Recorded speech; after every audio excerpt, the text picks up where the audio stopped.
मित्रों, भारत की विविध संस्कृति का एक अभिन्न अंग है यहाँ के पर्व। यहाँ कई सारे व्रत और त्योहार मनाए जाते हैं और हर पर्व का अपना खास महत्व होता है। और कई ऐसे भी पर्व मनाए जाते हैं जो बेहद कठिन माने जाते हैं। और इन्हीं पर्वों में से एक पर्व है छठ पर्व। छठ को सिर्फ पर्व नहीं, महापर्व कहा जाता है।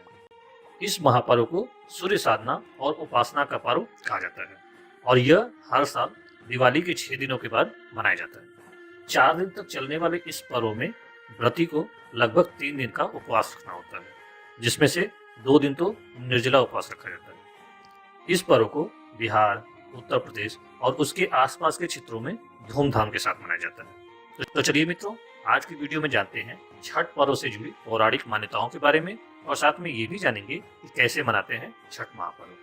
नमस्कार मित्रों, मैं सुनील श्रीवास्तव और मेरे चैनल एसएस भक्ति संसार में आप सभी का स्वागत है। मित्रों, आज की वीडियो प्रारंभ करने से पहले आप सभी से एक अनुरोध, अगर आप इस चैनल पे पहली बार आए हैं तो कृपया चैनल को सब्सक्राइब करना ना भूलें और बेल आइकन को जरूर दबाएं, जिससे कि धर्म कर्म से संबंधित वीडियो आप सभी को सर्वप्रथम मिले। तो चलिए आज की वीडियो प्रारंभ करते हैं। मित्रों, छठ शब्द षष्ठी का अपभ्रंश है।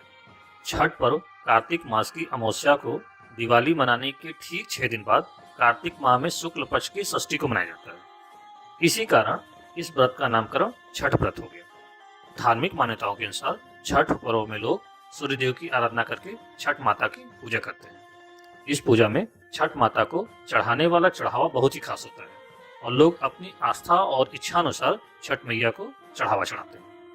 तो चलिए मित्रों, वीडियो में आगे जानते हैं छठ पूजा से जुड़ी पौराणिक मान्यताओं के बारे में। छठ महापर्व को लेकर जो पौराणिक मान्यता है उसके अनुसार एक कठिन तपस्या की तरह होता है छठ पर्व। यह मुख्य रूप से महिलाओं द्वारा किया जाता है, तो कुछ विशेष परिस्थितियों में यह व्रत पुरुष भी रखते हैं। यह पर्व पवित्र हृदय से सूर्य की आराधना का है, जिसमें सूर्यदेव के प्रति पूर्ण विश्वास, भक्ति, श्रद्धा, आस्था व समर्पण का भाव होता है। छठ पर्व की परंपरा सदियों से चली आ रही है। यह परंपरा कैसे शुरू हुई, इस संदर्भ में एक कथा का उल्लेख पुराणों में मिलता है। इसके अनुसार प्रियव्रत नामक एक राजा की कोई संतान नहीं थी। संतान प्राप्ति के लिए महर्षि कश्यप ने उन्हें पुत्र यष्टि यज्ञ करने का परामर्श दिया। यज्ञ के फलस्वरूप महारानी ने एक शिशु को जन्म दिया, किंतु वह शिशु मृत था। इस समाचार से पूरे नगर में शोक व्याप्त हो गया। तभी एक आश्चर्यजनक घटना घटी। आकाश से एक ज्योतिर्मय विमान धरती पर उतरा और उसमें बैठी देवी ने कहा, मैं षष्ठी देवी और विश्व के समस्त बालकों की रचिका हूँ। इतना कहकर देवी ने शिशु के मृत शरीर को स्पर्श किया, जिससे वह बालक जीवित हो गया। इसके बाद राजा ने राज्य में यह त्योहार मनाने की घोषणा कर दी। इसके अलावा छठ महापर्व का उल्लेख रामायण काल में भी मिलता है। राज्याभिषेक के बाद रामराज की स्थापना का संकल्प लेकर प्रभु श्री राम और माता सीता ने कार्तिक मास की शुक्ल पक्ष के षष्ठी को उपवास रखकर प्रत्यक्ष देव भगवान सूर्य की आराधना की थी और सप्तमी को सूर्योदय के समय अपने अनुष्ठान को पूर्ण कर सूर्यदेव से रामराज की स्थापना का आशीर्वाद प्राप्त किया था। तभी से छठ का पर्व लोकप्रिय हो गया। इसके अलावा छठ महापर्व का उल्लेख महाभारत काल में भी मिलता है। जब पांडव अपना सारा राजपाट युद्ध में हार गए थे, तब द्रौपदी ने छठ व्रत किया था। इससे उनकी मनोकामनाएं पूर्ण हुई तथा पांडवों को राजपाट वापस मिल गया। एक मान्यता यह भी है कि छठ देवी भगवान सूर्यदेव की बहन और उन्हीं को प्रसन्न करने के लिए जीवन की महत्वपूर्ण अवयवों में सूर्य व जल की महत्ता को मानते हुए इन्हें साक्षी मानकर भगवान सूर्य की आराधना तथा उनका धन्यवाद करते हुए छठ माता की पूजा किया जाता है। तो चलिए मित्रों, अब वीडियो में आगे जानते हैं कैसे मनाया जाता है छठ महापर्व। 4 दिनों तक चलने वाले लोक आस्था की इस महापर्व की शुरुआत नहाए खाए के साथ होता है तथा का यह महापर्व 4 दिनों तक चलता है। ऐसे में इसे मन्नतों का पर्व भी कहा जाता है। सूर्य उपासना का यह पर्व पूरे बिहार, पूरे उत्तर प्रदेश और पड़ोसी देश नेपाल में अपार श्रद्धा के साथ मनाया जाता है। इस पर्व में नियम निष्ठा, पवित्रता, शुचिता, सफाई का बहुत ही ख्याल रखा जाता है।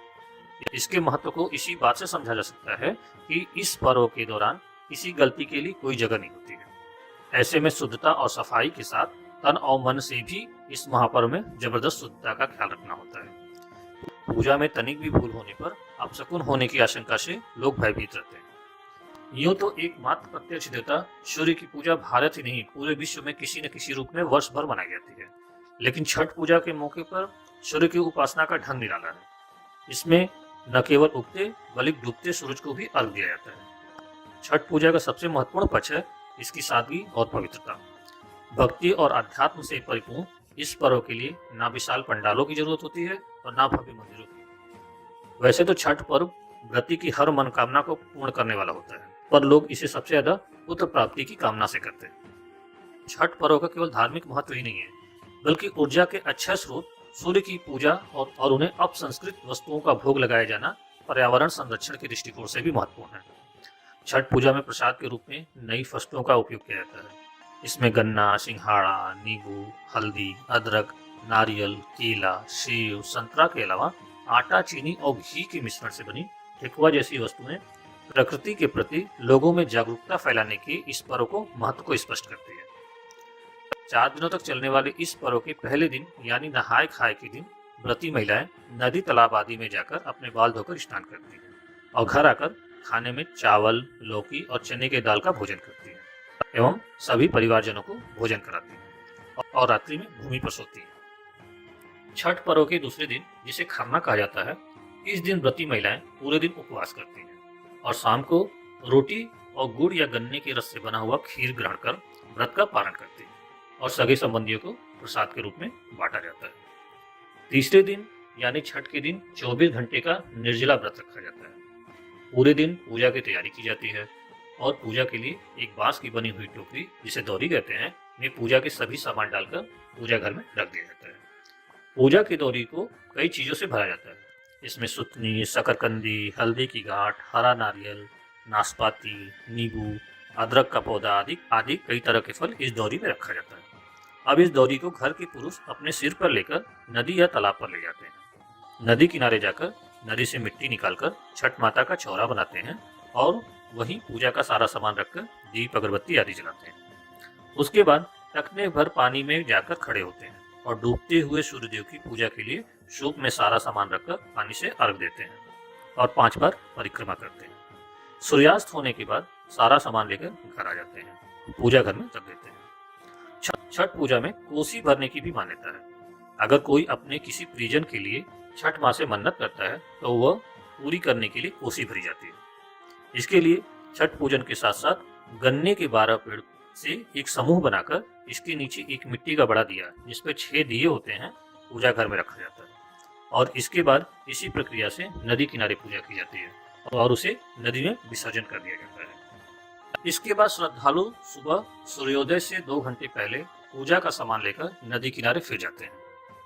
सूर्यदेव की प्रतीक्षा में महिलाएं हाथ में सामान से भरा सूप लेकर सूर्यदेव की आराधना और पूजा नदी में खड़े होकर करती हैं। जैसे ही सूर्य की पहली किरण दिखाई देती है, सब लोगों के चेहरे पे एक अलग ही खुशी दिखाई देती है और महिलाएं अर्घ देना शुरू कर देती हैं। शाम को पानी से अर्घ देते हैं, लेकिन सुबह दूध से अर्घ दिया जाता है। इस समय सभी लोग नदी में नहाते हैं और उसके पश्चात पूजा का सामान लेकर घर आ जाते हैं। घर पहुंचकर पूजा घर में पूजा का सामान रख दिया जाता है और महिलाएं प्रसाद लेकर अपना व्रत खोलती हैं तथा प्रसाद परिवार व सभी परिजनों में बांटा जाता है और इस तरह से छठ महापर्व की समाप्ति होती है और फिर से आने वाले साल का इंतजार किया जाता है। तो मित्रों, आज की वीडियो में हमने जाना कि छठ महापर्व के पौराणिक और धार्मिक मान्यताओं के बारे में और साथ में ये भी जाना कि कैसे मनाते हैं छठ महापर्व। तो मित्रों, आज की वीडियो को यही देता हूँ विराम। फिर से मिलता हूँ धर्म कर्म से संबंधित किसी अगली वीडियो में। तब तक के लिए नमस्कार। जय छठी।